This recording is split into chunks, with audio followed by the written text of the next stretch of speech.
आशीष के गुरुवर, फिर ये दर्श तुम्हारा हो। ऐसा दो आशीष के गुरुवर, फिर ये दर्श तुम्हारा हो। जब भी दर्श हो मेरे गुरुवर, सिर पर हाथ तुम्हारा हो, सिर पर हाथ तुम्हारा हो। बोलो पंच परमेष्टि भगवान की जय। 1008 श्री आदिनाथ भगवान की जय। अंतिम तीर्थेश भगवान महावीर स्वामी की जय। आचार्य भगवान गुरुवर श्री विशुद्ध सागर जी महाराज की जय। सम्यक समाधान प्रदाता मुनि श्री सुप्रभ सागर जी महाराज की जय। मुनि श्री प्रणत सागर जी, सौम्य सागर जी महाराज की जय। जय जिन बंधुओं, हम सब यहाँ उपस्थित हुए हैं लोकप्रिय कार्यक्रम सम्यक समाधान के लिए। जैसा इसका नाम है सम्यक समाधान, वैसे ही उसका काम है।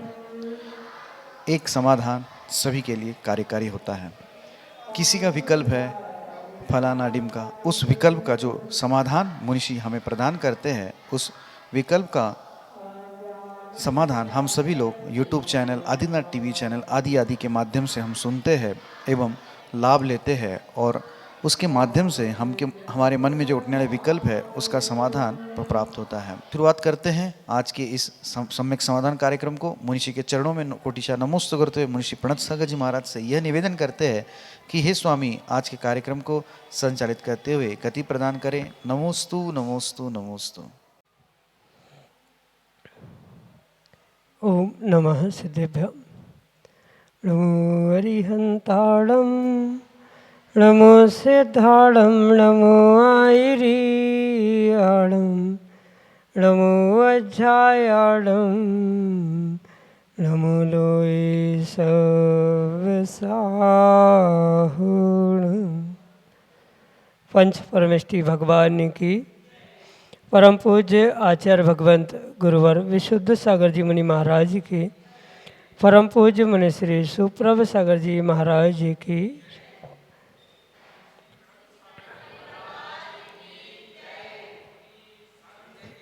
समीचीन विकल्पों का सम्यक समाधान, सम्यक ज्ञान की वह अनूठी विधा जिसे परम पूज्य मुनि श्री सुप्रभ सागर जी महाराज ने उस प्रश्ना स्वाध्याय के नाम से सम्यक समाधान नाम प्रदान किया, और वही सम्यक समाधान हमारे ज्ञान को सम्यक की ओर ले जाने वाला है, क्योंकि सम्यक ज्ञान ही आत्मकल्याण की प्राप्ति के लिए कार्यकारी उपाय है। ऐसे आत्मकल्याण की वह कार्यकारी विधा प्रारंभ करते हैं, और आज के पहले विकल्प के लिए बसमत हिंगोली से गंगाधर जैन परम पूज्य मुनि श्री के श्री चरणों में बारंबार नमोस्तु निवेदित करते हुए अपना समीचीन विकल्प रख रहे हैं कि महाराज जी, सात गारव, रस गारव और रिद्धि गारव किसे कहते हैं। हमारे समीचीन विकल्प का सम्यक समाधान करने की अनुकंपा करें। नमोस्तु महाराज जी, नमोस्तु। ओम नमः सिद्धम। परम पूज्य आचार्य भगवान गुरुवर विशुद्ध सागर जी महाराज की, परम पूज्य मुनि श्री सुप्रभ सागर जी महाराज जी की। जो गर्व है उसे ही दूसरी भाषा में गारव कहते हैं।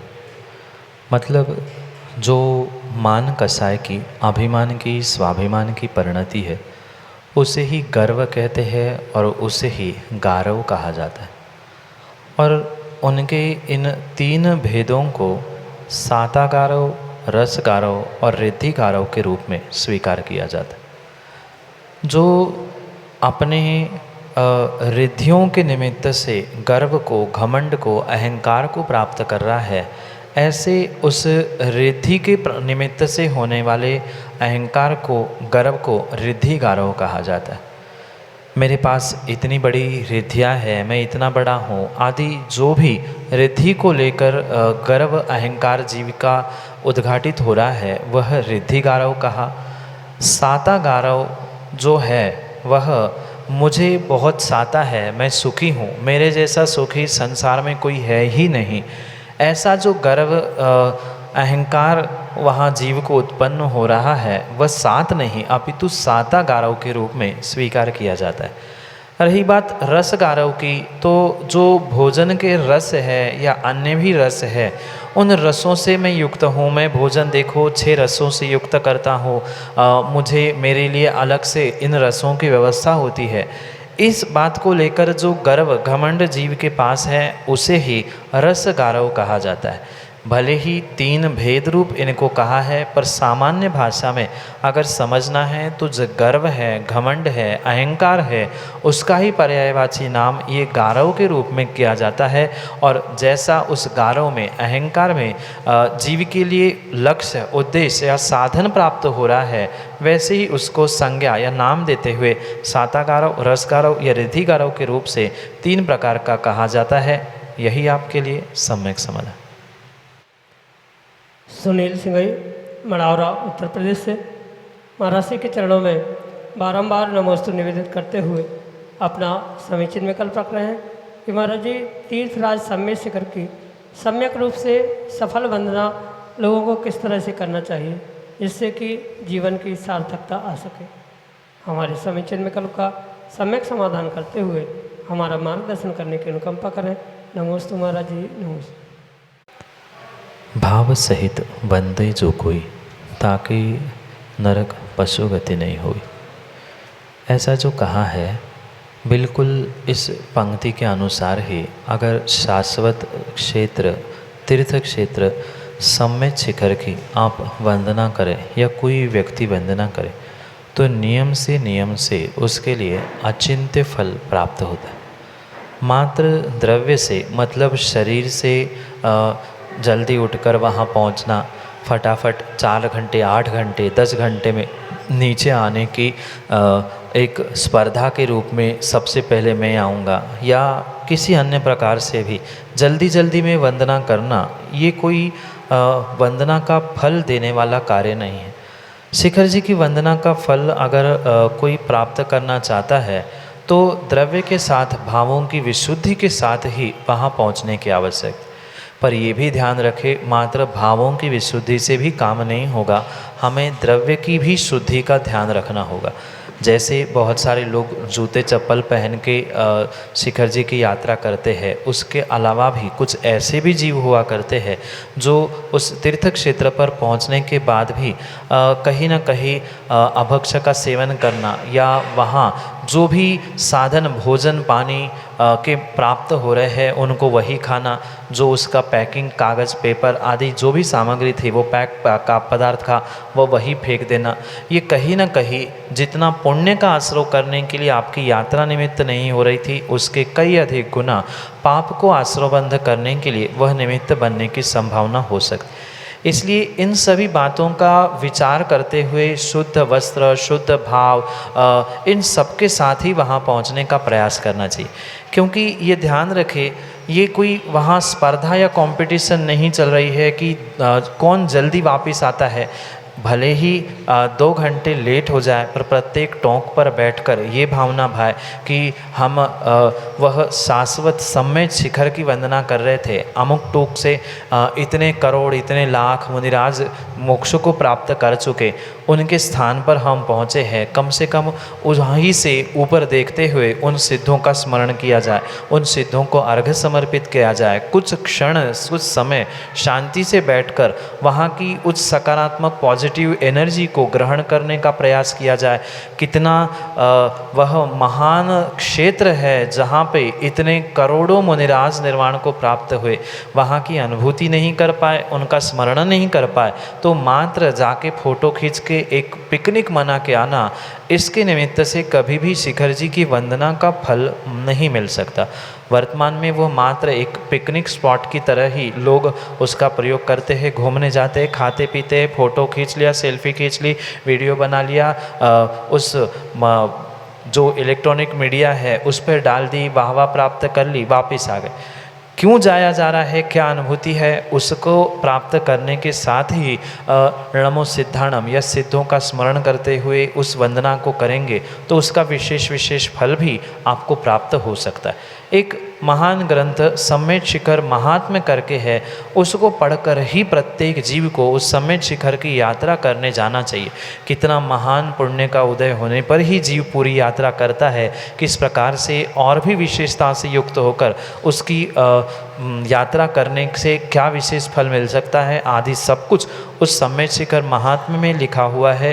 तो उसको पढ़ के और विशेषता से द्रव्य शुद्धि, भाव शुद्धि आदि सब का ध्यान रखते हुए अभक्ष नहीं खाना या हवा कचरा नहीं फेंकना, इन सभी का विवेक रखते हुए अगर भाव सहित आप वंदना करोगे तो वह आपके लिए अचिंत्य अचिंत्य अचिंत्य फल देने के लिए निमित्त बन सकता है। यही आपके लिए सम्यक समाधान। आदित्य जैन के लिए अंदर विदिशा मध्य प्रदेश से अगले समीचीन विकल्प के लिए। नमस्ते गुरुवर, मेरा प्रश्न है, सारे जीव आज एक दूसरे पर कमेंट्स पास करते हैं, जो धार्मिक क्रियाओं से जुड़े हैं और नहीं भी जुड़े हैं उन दोनों पर लैग पुलिंग करते हैं या बुली करते हैं। ये किस तरह की मानसिकता और मानव की धारणा है कि कोई भी अगर सब बढ़ता है धर्म मार्ग में या आने की कोशिश करता है, उसकी लैग पुलिंग या उसका बुली किया जाता है। मेरा समीचीन विकल्प का समाधान कीजिए। नमस्ते गुरुवर। ये मात्र आज की ही स्थिति नहीं, अभी तो चौथे काल में भी ऐसे जीव मिलते थे जो एक दूसरे की अच्छाई, एक दूसरे का अच्छा कार्य देखते हुए ईर्ष्या के कारण से ऐसा विपरीत कार्य करना, कमेंट्स करना, लेग पुलिंग करना, ये सब कुछ पूर्व कालों में भी देखने में आता था। ये मात्र आज की ही नहीं अपितु उन अवस्थाओं की भी विशेषता समझना। पर इतना अंतर ज़रूर है कि पिछले कालों में यानी चौथे आदि काल में उन कमेंट्स करने वाले ऐसे लोगों की संख्या कुछ कम थी। वर्तमान में उन जीवों की, उन लोगों की संख्या प्रचुर मात्रा में बढ़ती हुई प्रतिदिन प्रति समय देखने में आ रही। पर ये उनकी मानसिकता छोटी है, वे दूसरे पे कमेंट्स कर रहे हैं, ये तो सबको ही पता है। क्योंकि जो सज्जन मनुष्य होता है, सज्जन पुरुष होता है, वह कभी भी दूसरे की बुराई को देखकर कभी बुरा नहीं कहता। पर वर्तमान में अच्छाई को देखकर भी लोग जो कमेंट्स कर रहे हैं, बुराई कर रहे हैं, कहीं न कहीं उनके भीतर की वह दुर्जनता का ही वे परिचय दे रहे हैं कि हम किस प्रकार से दुर्जन हैं। इसलिए ये विकल्प छोड़ना होगा कि कौन हमारे लिए क्या कह रहा है, क्यों कह रहा है, कैसे कह रहा है। जो जैसा कह रहा है, कर रहा है, उसको अपने अपने कर्मों का फल अवश्य मिलेगा, उसमें कहीं से कोई विकल्प नहीं है। पर अगर उन जीवों को देखकर आप अपनी मानसिकता खराब करते हो कि उसने हमारे साथ ऐसा क्यों कहा, उसने मेरे साथ ऐसा क्यों किया, अगर ऐसा विकल्प करते रहेंगे तो कहीं ना कहीं आप भी पुनः पापों का आश्रय कर सकते। इसलिए लोगों का काम है कहना, कुछ तो लोग कहेंगे, ये निर्णय करें और हम आगे बढ़े तो नियम से हमारे जीवन के उत्थान के उस चरम स्थान तक हम पहुंच सकते। अन्यथा निमित्तों को लेकर हम उलझे रहेंगे कि उसने ऐसा कहा इसलिए हम आगे नहीं बढ़े, वो ऐसा करता है। ये तो समाज में, देश में, राष्ट्र में स्वाभाविक रूप से स्वार्थी लोगों की परिणति देखने में ही आती है। आप अच्छा करो सो कमेंट करेंगे, बुरा करो सो कमेंट करेंगे। धर्म क्षेत्रों पे जाओ सो जाने वालों को रोकते हैं, जो नहीं जाता उनको भी कहते हैं कैसा धर्म में जन्मा है, मंदिर तक नहीं जाता। जो सुबह शाम तीनों टाइम जाता है, दूसरा कुछ काम ही नहीं है, दिन भर मंदिर दिन भर गुरु। तो लोगों का काम तो कहना ही होता है। हमें ये निर्णय करना है कि कुत्ता भौंकता है और हाथी चलता है, हमें क्या फ़र्क पड़ा किसी ने कुछ कहा, कमेंट की। हम अगर उसको उत्तर देने के लिए पीछे मुड़ के जाते हैं तो हम अपना समय भी, अपना पुण्य भी, सब कुछ बर्बाद करते। सो कहने वाले को कहने दो, हम अपने चाल से चल रहे हैं, हम अपना कार्य कर रहे हैं। पर इसका मतलब ये भी नहीं है कि हम हर समय मनमानी करते रहे। मनमानी का मतलब ऐसा करना नहीं है, अपितु हम विवेक से कर रहे हैं तो हमें अपने विवेक से ही सोचना चाहिए कि कौन क्या कह रहा है, कर रहा है, उससे मुझे फ़र्क नहीं पड़ना चाहिए। मैंने सच्चे देवशास्त्र गुरु के मार्गदर्शन से अगर कोई निर्णय किया है तो वो हमारा स्वतंत्र निजी निर्णय है। फिर उसके लिए कोई कुछ कहे, चाहे अच्छा कहे चाहे बुरा कहे, वो उसकी व्यक्तिगत सोच हो सकती है। कहीं ना कहीं वर्तमान में जीवों की सोच बहुत नकारात्मक और छोटी होने के कारण से ही ये अधिकांश जीव दूसरों पर कमेंट्स करना आदि कार्य करते रहे। आज तक जीव ने यही किया, करने के लिए दूसरे का एंटरटेनमेंट करता रहा आज तक तो दूसरे पर कमेंट, यही है समझ ले, यही है जिनवाणी का जजमेंट, तभी तो होगी सिद्धालय में तेरी प्लेसमेंट, यही आपके लिए सम्यक समाधान। कमल कुमार जैन, मुखर्जी नगर, विदिशा मध्य प्रदेश से अगले समीचीन विकल्प करें। नमोस्तु महाराज जी, नमोस्तु महाराज जी, नमोस्तु महाराज जी। महाराज जी, मेरा प्रश्न ये है कि मन वचन काय से शुद्धि बोलने के बाद में यदि जिन बर्तनों में अभक्ष बना हो या आलू प्याज गड़ंद आदि चीज़ें बनी हो उनसे आहार देना चाहिए, वह यदि देते हैं तो उसमें पुण्य मिलता है या कितना पाप की भागीदारी होती है? पहले समाज में, घर में ये व्यवस्था थी कि घर में किसी भी प्रकार से कोई अभक्ष सामग्री आती ही नहीं थी, और माना कि कोई अभक्ष खाने वाला हीन कुल का, नीच कुल का व्यक्ति भी घर में आता था, भोजन करता था या बर्तनों को छू जाता था, तो उन बर्तनों को समझदार माँ, समझदार गृहिणी अग्नि में डालकर शुद्ध करती थी, जिसे सामान्य भाषा में अज्ञाना या शुद्ध करना ऐसा कहा जाता। इसलिए उन्हीं परिप्रेक्ष्य को समझते हुए वर्तमान में भी समझने की आवश्यकता है, जो भले ही साक्षात मांस का पिंड नहीं है, पर फिर भी आलू प्याज रूपी अभक्षों का जिन बर्तनों में बनाना, प्रयोग करना आदि कार्य हुए हैं, कायदे से उन बर्तनों से मुनिराजों को आहार देना आदि कार्य करना ही नहीं चाहिए। कायदा तो यही है, उन चूल्हे का, उन बर्तनों का, उन साधनों का किसी भी प्रकार से प्रयोग मुनिराज के आहार, चौके आदि के निमित्त से प्रयोग नहीं करना चाहिए। ये श्रावक का स्वयं का विवेक है कि वह ये व्यवस्था कैसे बनाए। कायदा तो यही था कि उनको अभक्ष घर में लाना ही नहीं था, लाया है तो उतना तो मर्यादा, इतना विवेक श्रावक के पास होना चाहिए कि हम निर्ग्रंथ मुनिराजों को दान दे रहे हैं, जिन्होंने सब कुछ छोड़ दिया, घर परिवार, उनको भी हम मात्र शुद्धि बोलकर अभक्ष खिला रहे हैं, अभक्ष बर्तनों के प्रयोग से उनको कहीं ना कहीं दोष लगा रहे हैं, तो नियम से ये पक्का मानना, वहाँ पर पुण्य की जगह अधिकांश आपने पाप ही प्राप्त किया। आज कई सारे जीव महीनों चौके लगाकर मुनिराजों का पड़घान करके आहार देते हैं, पर उनको आज तक वह विशेष पुण्य क्यों नहीं मिला। एक बार मुनिराजों को आहार देने से जीव कल्याण करके चले गए, ये शायद पुराणों में, ग्रंथों में आपने पढ़ा होगा, पर आज रोज प्रतिदिन मुनिराजों को आहार देने के बाद भी विशुद्धि नहीं बन रही है, पुण्य की वृद्धि नहीं हो रही है, जीवन में कोई अच्छा कार्य घटित नहीं हो पा रहा है। कारण मात्र यही है, कहीं ना कहीं ये छोटे से लूप होल से, छोटे सी गलतियाँ जीव करता है, जिसके निमित्त से जिसमें अभक्ष सामग्री बनी है उसका ही प्रयोग करते हुए मुनिराजों को आहार करवाना, आहार बनाना, ये सब कुछ करने से पुण्य के साथ साथ वो विशेष पाप को भी प्राप्त करते हैं। इसलिए श्रावक का विवेक है, इन साधनों का, उन बर्तनों का प्रयोग किसी भी प्रकार से मुनिराजों के लिए नहीं करना चाहिए। इतना ही नहीं, आगम में तो स्पष्ट रूप से कहा है कि श्री जी और मुनिराज, इन दोनों के निमित्त से जो भी बर्तन का प्रयोग होता है वह शुद्ध बर्तनों का ही, बर्तन मतलब शुद्ध धातु से ही बने हुए बर्तनों का प्रयोग करना चाहिए। जो वर्तमान में स्टील की थालियों में भगवान का अभिषेक, स्टील के बर्तनों में मुनिराजों को आहार देना, बनाना आदि किया जा रहा है, वह कहीं ना कहीं उचित नहीं है, क्योंकि वह एक निकृष्ट धातु लोहा के रूप में ही स्वीकार किया जाता है। इसलिए ये विवेक श्रावकों का है। श्रावकों को स्वयं के पापों से बचने के लिए और निर्ग्रंथों को दोषों से बचाने के लिए विवेक पूर्वक इन बर्तनों का प्रयोग नहीं करना चाहिए। यही आपके लिए सम्यक समाधान। श्रीमती अंगूरी जैन, विदिशा मध्य प्रदेश से अगले समीचीन विकल्प करें। नमस्ते महाराज। महाराज श्री, मेरा प्रश्न ये है कि मैं हर बार मुनि आते हैं और हर बार चौका लगाने के लिए घर, खुद के ही स्वयं के घर में पगड़ाहन के लिए कहती हूँ, और कहीं ना कहीं ये चूक हो जाती है, तो इसके लिए मैं कौन सा उपाय करूँ? या कोई पुण्य में कमी है या कोई भाव में कमी आती है? किस कारण से बहुत दुख होता है? माँ, भले ही वर्तमान में पुण्य का उदय आपका साथ नहीं दे रहा है, जिस कारण से आप नौदा भक्ति करने की भावना रखते हो या नौदा भक्ति करते भी हो, साधु नहीं मिलते या पड़घान नहीं मिलता, ये कहीं ना कहीं पुण्य के अभाव में ही होने वाली क्रिया है। पर ये अवश्य मानना, जो आप वर्तमान में कर रहे हैं, कोई साधु आ जाए उनके लिए पड़घान की भावना रखना, नवदा भक्ति करना, चौका लगाना, ये आप आने वाले समय के लिए श्रेष्ठतम कार्य कर रहे हैं।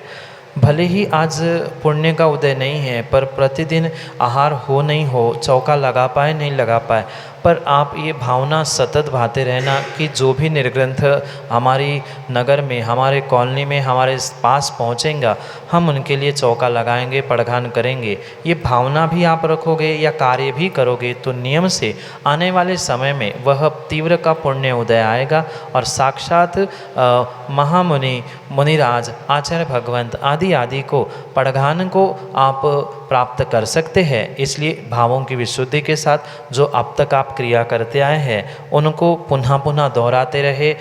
भाव शुद्धि के साथ पुण्यवर्धक क्रियाओं को प्राप्त करने के लिए, माना कि आपके नगर, आपके कॉलोनी में, आपके स्थान पर या आपके घर में मुनिराज पढ़ नहीं पाए, नवदा भक्ति पूर्ण नहीं कर पा रहे, तो जहाँ मुनिराज हमें मिल सकते हैं उनके पास वहाँ पहुँचकर हम वहाँ चौका लगाए, वहाँ पड़घान करें, वहाँ अपने पुण्य को आजमाने का प्रयास करें। क्योंकि जितना आप निर्ग्रंथों को दान देना का प्रयास करोगे, दान दोगे, उतना उतना ही विशेष पुण्य बढ़ेगा।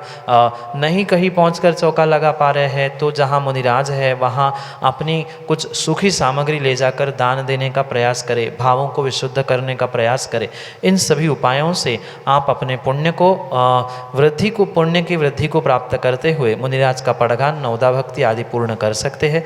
यही आपके लिए सम्यक समाधान। जयंत देवल, विदिशा मध्य प्रदेश से अगले समीचीन विकल्प के साथ। नमोस्तु महाराष्ट्री। महाराष्ट्री, मेरा प्रश्न ये है, आचार्य माघनंदी आदि मुनि 6वीं 7वीं शताब्दी के हुए, उनके बाद आचार्य शांति सागर जी मुनि हुए। आचार्य माघनंदी से लेकर आचार्य शांति सागर जी तक पंचामृत अभिषेक की परंपरा थी और कई जगह आज भी पंचामृत होता है। पुराने आचार्यों ने जब इसका वर्णन किया है तो आज उसका विरोध क्यों? नैवेद्य से पूजा करना, हरे फल से पूजा करना, इन सबको चढ़ाना और पंचामृत अभिषेक करना, इन सब का विरोध क्यों होता है? यदि होता भी है वो भी ठीक है, अब हमको उस बारे में मानना चाहिए या नहीं मानना चाहिए? पंचामृत अभिषेक हम करें या नहीं करें, इसका क्या समाधान है? पहली बात तो ये समझना, मानना और करना इसमें बहुत अंतर होता है।